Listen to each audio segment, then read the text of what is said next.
मैं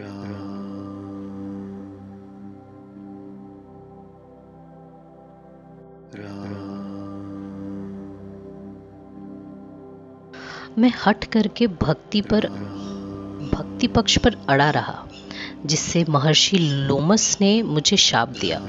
परंतु उसका फल यह हुआ कि जो मुनियों को भी दुर्लभ है, वह वरदान मैंने पाया। भजन का प्रताप तो देखिए। जो भक्ति की ऐसी महिमा जानकर भी उसे छोड़ देते हैं और केवल ज्ञान के लिए श्रम करते हैं, वे मूर्ख घर पर खरी हुई कामधेनु को छोड़ के दूध के लिए मदरा के पेड़ को खोजते फिरते हैं। हे पक्षीराज, सुनिए। जो लोग श्री हरि की भक्ति को छोड़कर दूसरे उपायों से सुख चाहते हैं, वे मूर्ख और जड़ करनी वाले बिना ही जहाज के तैर कर महासमुद्र के पार जाना चाहते हैं। शिव जी कहते हैं, हे भवानी, भुषंडी के वचन सुनकर गरुड़ जी हर्षित होकर कोमल वाणी से बोले, हे प्रभु, आपके प्रसाद से मेरे हृदय में अब संदेह, शोक, मोह और भ्रम कुछ भी नहीं रह गया। मैंने आपकी कृपा से श्री रामचंद्र जी के पवित्र गुण समूहों को सुना और शांति प्राप्त की। हे प्रभु, अब मैं आपसे एक बात और पूछता हूँ। हे कृपा सागर, मुझे समझा कर कहिए। संत, मुनि, वेद और पुराण यह कहते हैं कि ज्ञान के समान दुर्लभ कुछ भी नहीं है। हे गुसाई, वही ज्ञान मुनि ने आपसे कहा, परंतु आपने भक्ति के समान उसका आदर नहीं किया। हे कृपा के धाम, हे प्रभु, ज्ञान और भक्ति में कितना अंतर है, यह सब मुझसे कहिए। गरुड़ के वचन सुनकर सुजान काकभूषणी जी ने सुख माना और आदर के साथ कहा, भक्ति और ज्ञान में कुछ भी भेद नहीं है, दोनों ही संसार से उत्पन्न कलेशों को हर लेते हैं। हे नाथ, मुनीश्वर इसमें कुछ अंतर बतलाते हैं। हे पक्षी श्रेष्ठ, उसे सावधान होकर सुनिए। हे हरिवाहन, सुनिए। ज्ञान, वैराग्य, योग, विज्ञान, यह सब पुरुष हैं। पुरुष का प्रताप सब प्रकार से प्रबल होता है। अबला माया स्वाभाविक ही निर्मल और जाति जन्म से ही जड़ मूर्ख होती है। परंतु जो वैराग्यवान और धीर बुद्धि पुरुष हैं, वही स्त्री को त्याग सकते हैं, ना कि वे कामी पुरुष जो विषयों के वश में हैं और श्री रघुवीर के चरणों से विमुख हैं। विज्ञान के भंडार मुनि भी मृगनयनी के चंद्रमुख को देखकर विवश हो जाते हैं। हे गरुड़ जी, साक्षात भगवान विष्णु की माया ही स्त्री रूप से प्रकट है। मैं यहाँ कुछ पक्षपात नहीं रखता, वेद, पुराण और संतों का मत ही कहता हूँ। हे गरुड़ जी, यह अनुपम रीति है कि एक स्त्री के रूप पर दूसरी स्त्री मोहित नहीं होती। आप सुनिए, माया और भक्ति ये दोनों ही स्त्री वर्ग की है, यह सब कोई जानते हैं। फिर श्री रघुवीर को भक्ति प्यारी है, माया बेचारी तो निश्चय ही नाचने वाली है। श्री रघुनाथ जी भक्ति के विशेष अनुकूल रहते हैं, इसी से माया उससे अत्यंत डरती है, जिससे हृदय में उपमा रहित और उपमा धीर हित राम भक्ति सदा बिना किसी बाधा के बसती है। उसे देखकर माया सकुचा जाती है, उस पर वह अपनी प्रभुता कुछ भी नहीं कर सकती। ऐसा विचार कर ही जो विज्ञानी मुनि हैं, वे भी सब सुखों की खानी भक्ति की ही याचना करते हैं। श्री रघुनाथ जी का यह रहस्य जल्दी कोई भी नहीं जान पाता। श्री रघुनाथ जी की कृपा से जो इसे जान जाता है, उसे स्वप्न में भी मोह नहीं होता। हे सुचतुर गरुड़ जी, ज्ञान और भक्ति का और भी भेद सुनिए, जिसके सुनने से श्री राम जी के चरणों में सदा अविच्छिन्न प्रेम हो जाता है। हितात, यह अकथनीय कहानी सुनिए, यह समझते ही बनती है, कहीं नहीं जा सकती। जीव ईश्वर का अंश है, वह अविनाशी, चेतन, निर्मल और स्वभाव से ही सुख की राशि है। हे गोसाई, वह माया के वशीभूत होकर तोते और वानर की भांति अपने आप ही बंध गया। इस प्रकार जड़ और चेतन में ग्रंथि पड़ गई। यद्यपि वह ग्रंथि मिथ्या ही है, तथापि उसके छूटने में कठिनता है। तभी से जीव संसारी हो गया। अब ना तो गांठ छूटती है और ना वह सुखी होता है। वेदों और पुराणों ने बहुत से उपाय बतलाए हैं, पर वह छूटती नहीं, वरं अधिकाधिक उलझती ही जाती है। जीव के हृदय में अज्ञान रूपी अंधकार विशेष रूप से छा रहा है। इससे गांठ देख ही नहीं पड़ती। छूटे तो कैसे? अब कभी ईश्वर ऐसा संयोग उपस्थित कर देता है, तब भी कदाचित वह छूट पाती है। श्री हरि की कृपा से यदि सात्विकी श्रद्धा रूपी सुंदर गौ हृदय रूपी घर में आकर बस जाए, असंख्यों जप तप व्रत यम और नियमादि शुभ धर्म और आचार जो श्रुतियों ने कहे हैं, उन्हीं हरे तृणों को जब वह गौ चरे और आस्तिक भाव रूपी छोटे बछड़े को पाकर वह पेन्हावे, निवृत्ति नोई है, विश्वास बर्तन है, निर्मल मन जो स्वयं अपना दास है, दूहने वाला अहीर है। हे भाई, इस प्रकार परम धर्ममय दूध धूकर उसे निष्काम भाव रूपी अग्नि पर भली भांति औटाएं, फिर क्षमा और संतोष रूपी हवा से उसे ठंडा करें और धैर्य तथा शम रूपी जामन देकर उसे जमाएं। तब मुदिता रूपी कमोरी में तत्व विचार रूपी मथानी से दम आधार पर सत्य और सुंदर वाणी रूपी रस्सी लगाकर उसे मथे और मथ कर तब उसमें से निर्मल सुंदर और अत्यंत पवित्र वैराग रूपी मक्खन निकाले। तब योगी रूपी अग्नि प्रकट करके उसमें समस्त शुभाशुभ कर्म रूपी ईंधन लगा दें।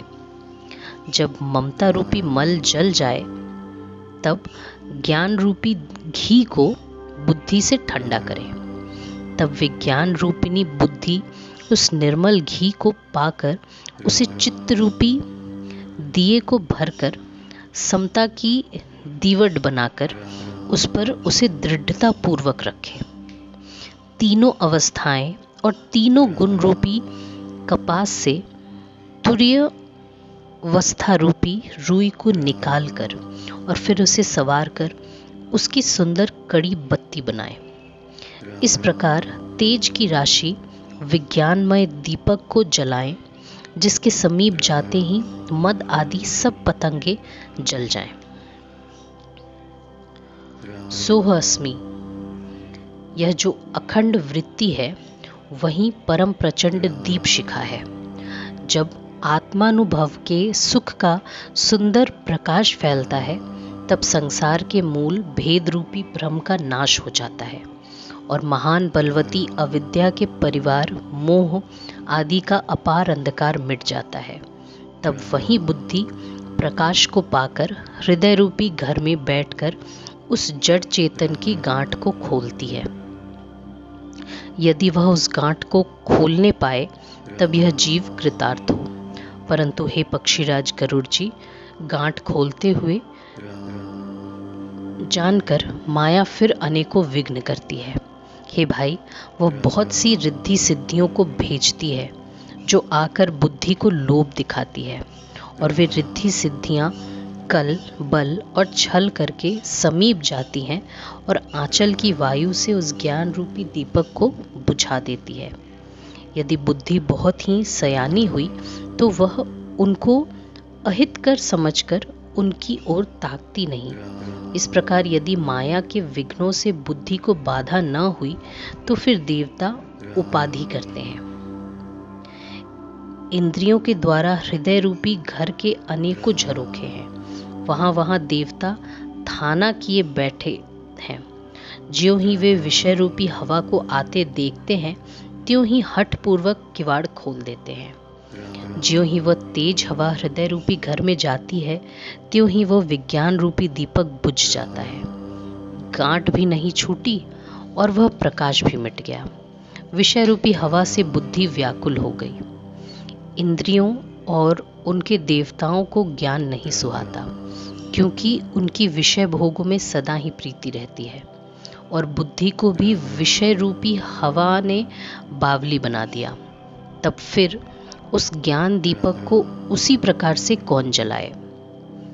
इस प्रकार ज्ञान दीपक के बुझ जाने पर तब फिर जीव अनेकों प्रकार से संस्कृति के कलेश पाता है।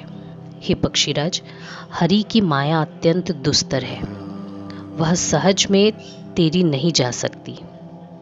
ज्ञान कहने में कठिन, समझने में कठिन और साधने में भी कठिन है। यदि घृणाक्षर न्यास से कदाचित यह ज्ञान भी हो जाए तो फिर अनेकों विघ्न है। ज्ञान का मार्ग कृपाण की धार के समान है। हे पक्षीराज, इस मार्ग से गिरते देर नहीं लगती। जो इस मार्ग को निर्विघ्न निभा ले जाता है वही कैवल्य रूप परम पद को प्राप्त करता है। संत, पुराण, वेद और शास्त्र यह कहते हैं कि कैवल्य रूप परम पद अत्यंत दुर्लभ है, किंतु हे गुसाई, वही मुक्ति श्री राम जी को भजने से बिना इच्छा किए भी जबरदस्ती आ जाती है। जैसे स्थल के बिना जल नहीं रह सकता, चाहे कोई करोड़ों प्रकार के उपाय क्यों न करे, वैसे ही हे पक्षीराज सुनिए, मोक्ष सुख भी श्री हरि की भक्ति को छोड़कर नहीं रह सकता। ऐसा विचार कर बुद्धिमान हरि भक्त भक्ति पर लुभाए रहकर मुक्ति का तिरस्कार कर देते हैं। भक्ति करने से संस्कृति की जड़ अविद्या बिना ही यत्न और परिश्रम के वैसे ही नष्ट हो जाती है। जैसे भोजन किया तो जाता है तृप्ति के लिए, और उस भोजन को जठराग्नि अपने आप पचा डालती है। ऐसी सुगम और परम सुख देने वाली हरि भक्ति जिसे न सुहाए, ऐसा मूढ़ कौन होगा? हे सर्पों के शत्रु गरुड़ जी, मैं सेवक हूँ और भगवान मेरे सेव्य हैं। इस भाव के बिना संसार रूपी समुद्र से तरना नहीं हो सकता। ऐसा सिद्धांत विचार कर श्री राम जी के चरण कमलों का भजन कीजिए। जो चेतन को जड़ कर देता है और जड़ को चेतन कर देता है, ऐसे समर्थ श्री रघुनाथ जी को जो जीव भजते हैं वे धन्य हैं। मैंने ज्ञान का सिद्धांत समझा कर कहा, अब भक्ति रूपी मणि की प्रभुता सुनिए। श्री राम जी की भक्ति सुंदर चिंतामणि है। हे गरुड़ जी, यह जिसके हृदय के अंदर बसते हैं वह दिन रात परम प्रकाश रूप रहता है। उसको दीपक, घी और बत्ती कुछ भी नहीं चाहिए। फिर मोह रूपी दरिद्रता समीप नहीं आती, और लोभ रूपी हवा उस मणिमय दीप को बुझा नहीं सकती। अविद्या का प्रबल अंधकार मिट जाता है। मदादी पतंगों का सारा समूह हार जाता है। जिसके हृदय में भक्ति बसती है, काम, क्रोध और लोभ आदि दुष्ट तो उसके पास भी नहीं जाते। उसके लिए विष अमृत के समान और शत्रु मित्र हो जाता है। उस मणि के बिना कोई सुख नहीं पाता। बड़े बड़े मानस रोग जिसके वश होकर सब जीव दुखी हो रहे हैं, उसको नहीं व्यापते। श्री राम भक्ति रूपी मणि जिसके हृदय में बसती है, उसे स्वप्न में भी लेश मात्र दुख नहीं होता। जगत में वे ही मनुष्य चतुरों के शिरोमणि हैं जो उस भक्ति रूपी मणि के लिए भली भांति यत्न करते हैं। यद्यपि वह मणि जगत में प्रकट है, पर बिना श्री राम जी की कृपा के उसे कोई पा नहीं सकता। उसके पाने के उपाय भी सुगम ही हैं, पर अभागे मनुष्य उन्हें ठुकरा देते हैं। वेद पुराण पवित्र पर्वत है। श्री राम जी नाना प्रकार की कथाएं उन पर्वतों में सुंदर खाने हैं। संत पुरुष मर्मी है और सुंदर बुद्धि कुदाल है। हे गरुड़ जी, ज्ञान और वैराग्य ये दो उनके नेत्र हैं। जो प्राणी उसे प्रेम के साथ खोजता है, वह सब सुखों की खान इस भक्ति रूपी मणि को पा जाता है। हे प्रभु, मेरे मन में तो ऐसा विश्वास है कि श्री राम जी के दास श्री राम जी से भी बढ़कर हैं। श्री राम जी समुद्र हैं तो धीर संत पुरुष मेघ हैं। श्री हरि चंदन के वृक्ष हैं तो संत पवन है। सब साधनों का फल सुंदर हरि भक्ति ही है, उसे संत के बिना किसी ने नहीं पाया। ऐसा विचार कर जो भी संतों का संग करता है, हे गरुड़ जी, उसके लिए श्री राम जी की भक्ति सुलभ हो जाती है। ब्रह्म समुद्र है, ज्ञान मंदराचल है और संत देवता हैं जो समुद्र को मत कर कथा रूपी अमृत निकालते हैं, जिसमें भक्ति रूपी मधुरता बसी रहती है। वैराग्य रूपी ढाल से अपने को बचाते हुए और ज्ञान रूपी तलवार से मद, लोभ और मोह रूपी वैरियों को मारकर जो विजय प्राप्त करती है, वह हरि भक्ति ही है। हे पक्षीराज, इसे विचार कर देखिए। पक्षीराज गरुड़ जी फिर प्रेम सहित बोले, हे कृपालु, यदि मुझ पर आपका प्रेम है तो हे नाथ, मुझे अपना सेवक जानकर मेरे 7 प्रश्नों के उत्तर बखान कर कहिए। हे नाथ, हे धीर बुद्धि, पहले तो यह बतलाइए कि सबसे दुर्लभ कौन सा शरीर है, फिर सबसे बड़ा दुख कौन है और सबसे बड़ा सुख कौन है, यह भी विचार कर संक्षेप में ही कहिए। संत और असंत का मर्म आप जानते हैं, उनके सहज स्वभाव का वर्णन कीजिए। फिर कहिए कि श्रुतियों में प्रसिद्ध सबसे महान पुण्य कौन सा है और सबसे महान भयंकर पाप कौन है। फिर मानस रोगों को समझा कर कहिए, आप सर्वज्ञ हैं और मुझ पर आपकी कृपा भी बहुत है। काकभूषण जी ने कहा, हे तात, अत्यंत आदर और प्रेम के साथ सुनिए, मैं यह नीति संक्षेप से कहता हूँ। मनुष्य शरीर के समान कोई शरीर नहीं है। चर अचर सभी जीव उसकी याचना करते हैं। यह मनुष्य शरीर नरक, स्वर्ग और मोक्ष की सीढ़ी है तथा कल्याणकारी ज्ञान, वैराग्य और भक्ति को देने वाला है। ऐसे मनुष्य शरीर को धारण करके जो भी लोग श्री हरि का भजन नहीं करते और नीच से भी नीच विषयों में अनुरक्त रहते हैं, वे पारस मणि को हाथ से फेंक देते हैं और बदले में कांच के टुकड़े ले लेते हैं। जगत में दरिद्रता के समान दुख नहीं है तथा संतों के मिलन के समान जगत में सुख नहीं है। और हे पक्षीराज, मन, वचन और शरीर से परोपकार करना यह संतों का सहज स्वभाव है। संत दूसरों की भलाई के लिए दुख सहते हैं और अभागे असंत दूसरों को दुख पहुंचाने के लिए कृपालु संत भोजन के वृक्ष के समान दूसरों के हित के लिए भारी विपत्ति सहते हैं। किंतु दुष्ट लोग सन की भांति दूसरों को बांधते हैं और अपनी खाल खिंचवाकर विपत्ति सहकर मर जाते हैं। हे सर्पों के शत्रु गरुड़ जी, सुनिए। दुष्ट बिना किसी स्वार्थ के सांप और चूहे के समान अकारण ही दूसरों का अपकार करते हैं। वे पराई संपत्ति का नाश करके स्वयं नष्ट हो जाते हैं, जैसे खेतों का नाश करके ओले नष्ट हो जाते हैं। दुष्ट का अभ्युदय प्रसिद्ध अधम ग्रंथ केतु के उदय की भांति जगत के दुख के लिए ही होता है और संतों का अभ्युदय सदा ही सुखकर होता है, जैसे चंद्रमा और सूर्य का उदय विश्व भर के लिए सुखदायक है। वेदों में अहिंसा को परम धर्म माना है और पर निंदा के समान भारी पाप नहीं है। शंकर जी और गुरु की निंदा करने वाला मनुष्य मेंढक होता है और वह 1000 जन्म तक वही मेंढक शरीर पाता है। ब्राह्मणों की निंदा करने वाला व्यक्ति बहुत से नरक भोग कर फिर जगत में कौवे का शरीर धारण करके जन्म लेता है। जो अभिमानी जीव देवताओं और वेदों की निंदा करते हैं, वे रौरव नरक में पड़ते हैं। संतों की निंदा में लगे हुए लोग उल्लू होते हैं, जिन्हें मोह रूपी रात्रि प्रिय होती है और ज्ञान रूपी सूर्य जिनके लिए बीत गया रहता है। जो मूर्ख मनुष्य सबकी निंदा करते हैं, वे चमगादड़ होकर जन्म लेते हैं।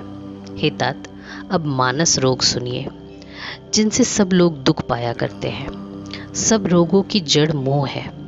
उन व्याधियों से फिर और बहुत से शूल उत्पन्न होते हैं। काम वात है। लोभ अपार कफ है और क्रोध पित्त है जो सदा छाती जलाता रहता है। यदि कहीं ये तीनों भाई वात पित्त और कफ प्रीति कर ले तो दुखदायक सन्निपात रोग उत्पन्न होता है। कठिनता से प्राप्त होने वाले जो विषयों के मनोरथ हैं वे ही सब शूल हैं। उनके नाम कौन जानता है? ममता दाद है, ईर्ष्या खुजली है, हर्ष विषाद गले के रोगों की अधिकता है। पराये सुख को देखकर जो जलन होती है वही क्षय है। दुष्टता और मन की कुटिलता ही कोढ़ है। अहंकार अत्यंत दुख देने वाला डमरू रोग है। दंभ कपट मद और मान निहरुआ रोग है। तृष्णा बड़ा भारी उदर वृद्धि रोग है। 3 प्रकार पुत्र धन और मान की प्रबल इच्छाएं प्रबल तिजारी हैं। मत्सर और अविवेक 2 प्रकार के ज्वर हैं। इस प्रकार अनेकों बुरे रोग हैं जिन्हें कहाँ तक कहूँ। एक ही रोग के वश होकर मनुष्य मर जाते हैं, फिर ये तो बहुत से असाध्य रोग हैं। ये जीव को निरंतर कष्ट देते रहते हैं। ऐसी दशा में वह समाधि को कैसे प्राप्त करे? नियम, धर्म, आचार, तप, ज्ञान, यज्ञ, जप, दान तथा और भी करोड़ों औषधियां हैं, परंतु हे गरुड़ जी, उनसे ये रोग नहीं जाते। इस प्रकार जगत में समस्त जीव रोगी हैं, जो शोक, हर्ष, भय, प्रीति और वियोग के दुख से और भी दुखी हो रहे हैं। मैंने ये थोड़े से मानस रोग कहे हैं। ये हैं तो सबको, परंतु इन्हें जान पाए हैं कोई विरले ही। प्राणियों को जलाने वाले यह पापी जान लिए जाने से कुछ क्षीण अवश्य हो जाते हैं, परंतु नाश को नहीं प्राप्त होते। विषय रूप कुपथ्य पाकर ये मुनियों के हृदय में भी अंकुरित हो उठते हैं। तब बेचारे साधारण मनुष्य तो क्या चीज़ है। यदि श्री राम जी की कृपा से इस प्रकार का संयोग बन जाए तो यह सब रोग नष्ट हो जाए। सद्गुरु रूपी वैद्य के वचन में विश्वास हो, विषयों की आशा ना करें, यही संयम है। श्री रघुनाथ जी की भक्ति संजीवनी जड़ी है। श्रद्धा से पूर्ण बुद्धि ही अनुपान है। इस प्रकार का संयोग हो तो वे रोग भले ही नष्ट हो जाए, नहीं तो करोड़ों प्रयत्नों से भी नहीं जाते। हे गोसाई, मन को निरोग हुआ तब जानना चाहिए जब हृदय में वैराग्य बल बढ़ जाए, उत्तम बुद्धि रूपी भूख नित्य नई बढ़ती रहे और विषयों की आशा रूपी दुर्बलता मिट जाए। जब मनुष्य निर्मल ज्ञान रूपी जल में स्नान कर लेता है, तब उसके हृदय में राम भक्ति छा रहती है। शिव जी, ब्रह्मा जी, शुकदेव जी, सनकादि और नारद आदि ब्रह्म विचार में परम निपुण जो मुनि हैं, हे पक्षीराज, उन सबका मत यही है कि श्री राम जी के चरण कमलों में प्रेम करना चाहिए। श्रुति, पुराण और सभी ग्रंथ कहते हैं कि श्री रघुनाथ जी की भक्ति के बिना सुख नहीं है। कछुए की पीठ पर भले ही बाल उगाए, बांझ का पुत्र भले ही किसी को मार डाले, आकाश में भले ही अनेकों प्रकार के फूल खिल उठे, परंतु श्री हरि से विमुख होकर जीव सुख नहीं पा सकता। मृग तृष्णा के जल को पीने से भले ही प्यास बुझ जाए, खरगोश के सिर पर भले ही सींग निकल आए, अंधकार भले ही सूर्य का नाश कर दे, परंतु श्री राम से विमुख होकर जीव सुख नहीं पा सकता। बर्फ से भले ही अग्नि प्रकट हो जाए, परंतु श्री राम से विमुख होकर कोई भी सुख नहीं पा सकता। जल को मथने से भले ही घी उत्पन्न हो जाए और बालू से भले ही तेल निकल आए, परंतु श्री हरि के भजन बिना संसार रूपी समुद्र से नहीं तरा जा सकता। यह सिद्धांत अटल है। प्रभु मच्छर को ब्रह्मा कर सकते हैं और ब्रह्मा को मच्छर से भी तुच्छ बना सकते हैं। ऐसा विचार कर चतुर पुरुष सब संदेह त्याग कर श्री राम जी को ही भजते हैं। मैं आपसे भली भांति निश्चय किया हुआ सिद्धांत कहता हूँ। मेरे वचन अन्यथा नहीं है कि जो मनुष्य श्री हरि का भजन करते हैं वे अत्यंत दुस्तर संसार सागर को पार कर जाते हैं। हे नाथ, मैंने श्री हरि का अनुपम चरित्र अपनी बुद्धि के अनुसार कहीं विस्तार से और कहीं संक्षेप में कहा। हे सर्पों के शत्रु गरुड़ जी, श्रुतियों का यही सिद्धांत है कि सब काम भूलकर श्री राम जी का भजन करना चाहिए। प्रभु श्री रघुनाथ जी को छोड़कर और किसका सेवन किया जाए, जिनका मुझ जैसे मूर्ख पर भी ममत्व है। हे नाथ, आप विज्ञान रूप हैं, आपको मोह नहीं है। आपने तो मुझ पर बड़ी कृपा की है, जो आपने मुझसे शुकदेव जी, सनकादि और शिव जी के मन को प्रिय लगने वाली अति पवित्र राम कथा पूछी। संसार में घड़ी भर का अथवा पल भर का एक बार का भी सत्संग दुर्लभ है। हे गरुड़ जी, अपने हृदय में विचार कर देखिए, क्या मैं भी श्री राम जी के भजन का अधिकारी हूँ? पक्षियों में सबसे नीच और सब प्रकार से अपवित्र हूँ, परंतु ऐसा होने पर भी प्रभु ने मुझको सारे जगत को पवित्र करने वाला प्रसिद्ध कर दिया। यद्यपि मैं सब प्रकार से हीन हूँ, तो भी आज मैं धन्य हूँ, अत्यंत धन्य हूँ, जो श्री राम जी ने मुझे अपना निज जन जानकर संत समागम दिया। हे नाथ, मैंने अपनी बुद्धि के अनुसार कहा, कुछ भी छिपा नहीं रखा। श्री रघुवीर के चरित्र समुद्र के समान है, क्या उनकी कोई था पा सकता है?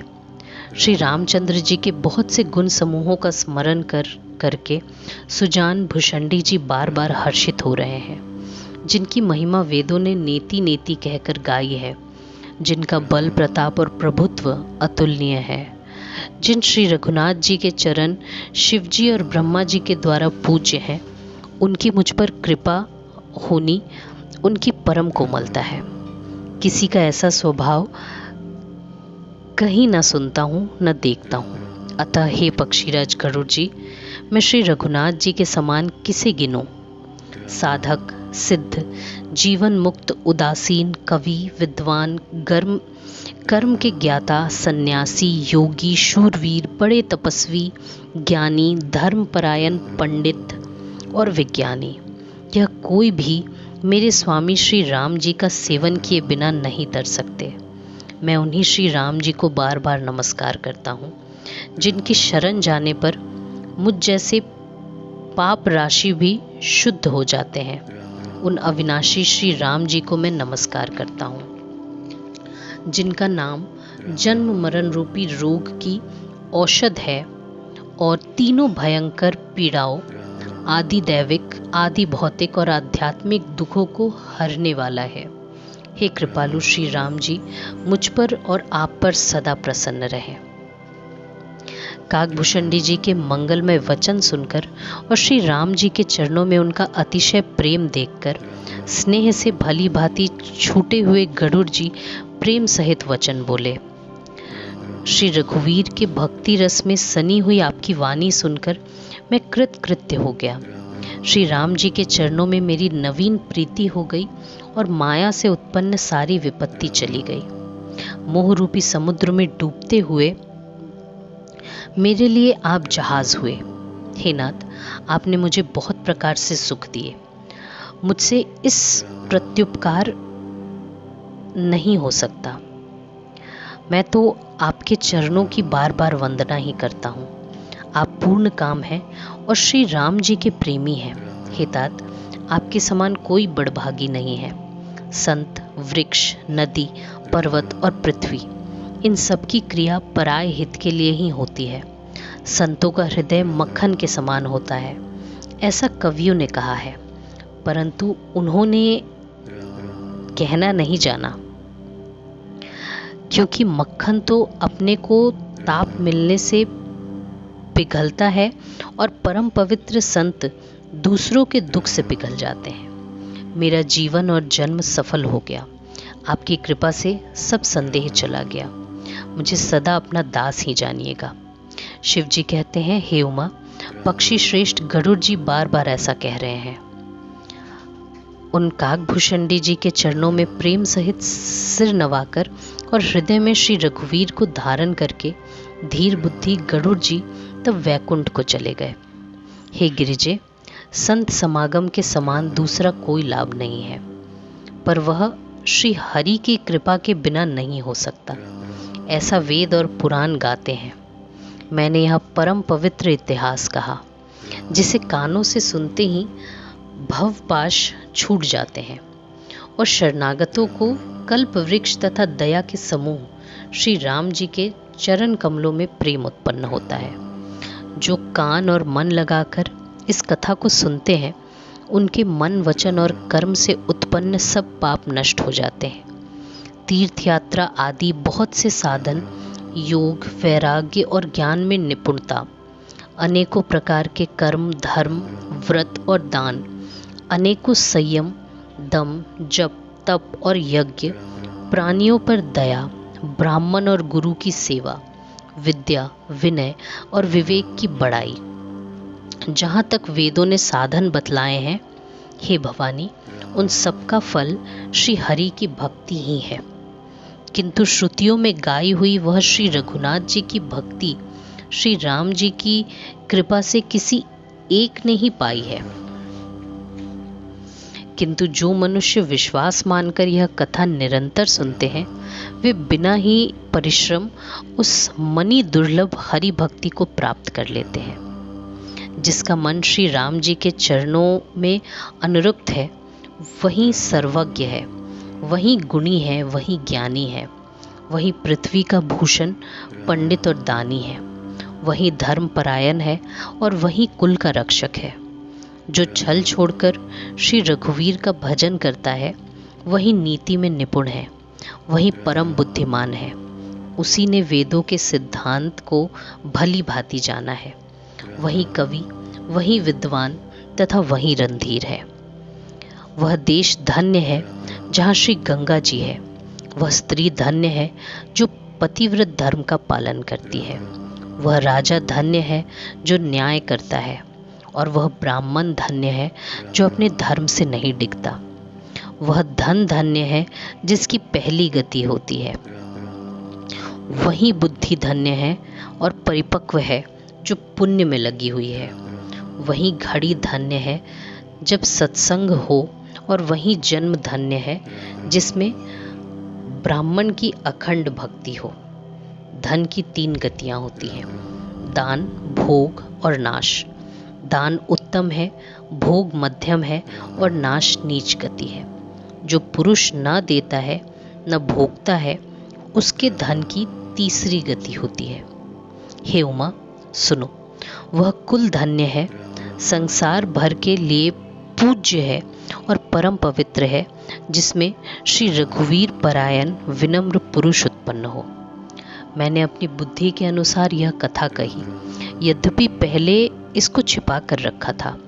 जब तुम्हारे मन में प्रेम की अधिकता देखी, तब मैंने श्री रघुवीर जी की यह कथा तुमको सुनाई। यह कथा उनसे न कहनी चाहिए जो शठ हो, हठी स्वभाव के हों और श्री हरि की लीला को मन लगाकर न सुनते हों। लोभी, क्रोधी और कामी को, जो चराचर के स्वामी श्री राम जी को नहीं भजते, यह कथा नहीं कहनी चाहिए। ब्राह्मणों के द्रोही को, यदि वह देवराज इंद्र के समान ऐश्वर्यवान राजा भी हो, तब भी यह कथा कभी न सुनानी चाहिए। श्री राम की कथा के अधिकारी वे ही हैं जिनको सत्संगति अत्यंत प्रिय है, जिनके गुरु के चरणों में प्रीति है, जो नीति परायण है और ब्राह्मणों के सेवक हैं।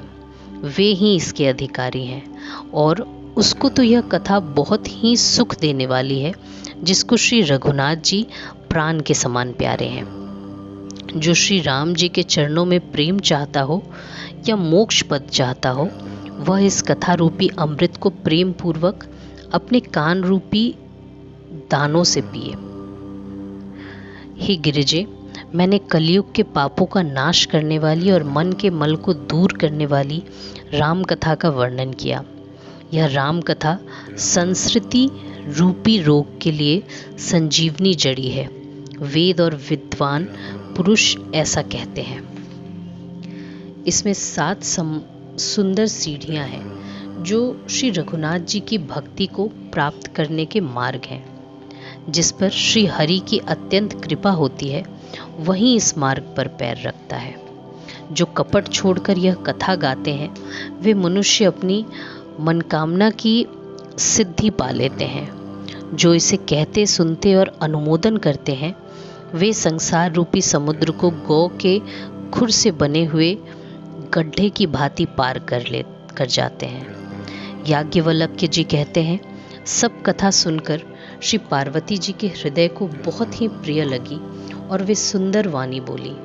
स्वामी की कृपा से मेरा संदेह जाता रहा और श्री राम जी के चरणों में नवीन प्रेम उत्पन्न हो गया।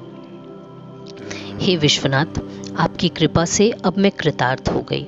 मुझ में दृढ़ राम भक्ति उत्पन्न हो गई और मेरे संपूर्ण कलेश बीत गए। शंभु उमा का यह कल्याणकारी संवाद सुख उत्पन्न करने वाला और शोक का नाश करने वाला है। जन्म मरण का अंत करने वाला, संदेहों का नाश करने वाला, भक्तों को आनंद देने वाला और संत पुरुषों को प्रिय है। जगत में जो रामोपासक हैं उनको तो इस राम कथा के समान कुछ भी प्रिय नहीं है। श्री रघुनाथ जी की कृपा से मैंने यह सुंदर और पवित्र करने वाला चरित्र अपनी बुद्धि के अनुसार गाया है। तुलसीदास जी कहते हैं, इस कली काल में योग, जप, यज्ञ, तप, व्रत और पूजन आदि कोई दूसरा साधन नहीं है। बस श्री राम जी का ही स्मरण करना, श्री राम जी का ही गुण गाना और निरंतर श्री राम जी के ही गुण समूहों को सुनना चाहिए। पतितों को पवित्र करना जिनका महान बाण है, ऐसा कवि, वेद, संत और पुराण गाते हैं। रे मन, कुटिलता त्याग कर उन्हीं को भज। श्री राम को भजने से किसने परम गति नहीं पाई। अरे मूर्ख मन, सुन, पतितों को भी पावन करने वाला श्री राम को भजकर किसने परम गति नहीं पाई।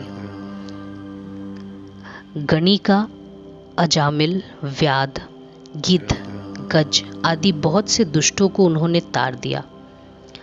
आभिर, यवन, किरात, खश, स्वच्छ आदि जो अत्यंत पाप रूप ही हैं, वे भी केवल एक बार जिनका नाम लेकर पवित्र हो जाते हैं, उन श्री राम जी को मैं नमस्कार करता हूँ। जो मनुष्य रघुवंश के भूषण श्री राम जी का यह चरित्र कहते हैं, सुनते हैं और गाते हैं, वे कलयुग के पाप और मन के मल को धोकर बिना ही परिश्रम श्री राम जी के परम धाम को चले जाते हैं। जो मनुष्य 5-7 चौपाइयों को भी मनोहर जानकर चौपाइयों को श्रेष्ठ पंच हृदय में धारण कर लेता है, उन्हें भी 5 प्रकार की अविद्याओं से उत्पन्न विकारों को श्री राम जी हरण कर लेते हैं। सुंदर, सुजान और कृपा निधान तथा जो अनाथों पर प्रेम करते हैं, ऐसे एक श्री रामचंद्र जी ही हैं। इनके समान निष्काम, हित करने वाला और मोक्ष देने वाला दूसरा कौन है। जिनकी लेश मात्र कृपा से मंद बुद्धि तुलसीदास ने भी परम शांति प्राप्त कर ली, उन श्री राम जी के समान प्रभु कहीं भी नहीं है। हे रघुवीर, मेरे समान कोई दीन नहीं है और आपके समान कोई दीनों का हित करने वाला नहीं है। ऐसा विचार कर हे रघुवंश मणि, मेरे जन्म मरण के भयानक दुख का हरण कर लीजिए। जैसे कामी को स्त्री प्रिय लगती है और लोभी को जैसे धन प्यारा लगता है, वैसे ही हे रघुनाथ जी, हे राम जी, आप निरंतर मुझे प्रिय लगते हैं। श्रेष्ठ कवि भगवान शंकर जी ने पहले जिस दुर्गम मानस रामायण की श्री राम जी के चरण कमलों में नित्य निरंतर भक्ति प्राप्त होने के लिए रचना की थी, उस मानस रामायण को श्री रघुनाथ जी के नाम में निरत मानकर अपने अंतःकरण के अंधकारों को मिटाने के लिए तुलसीदास ने इस मानस के रूप में भाषाबद्ध किया। यह श्री रामचरित मानस पुण्य रूप पापों का हरण करने वाला, सदा कल्याणकारी, विज्ञान और भक्ति को देने वाला, माया मोह और मल का नाश करने वाला, परम निर्मल प्रेम रूपी जल से परिपूर्ण तथा मंगलमय है। जो मनुष्य भक्ति पूर्वक इस मानस सरोवर में गोता लगाते हैं, वे संसार रूपी सूर्य की अति प्रचंड किरणों से नहीं जलते।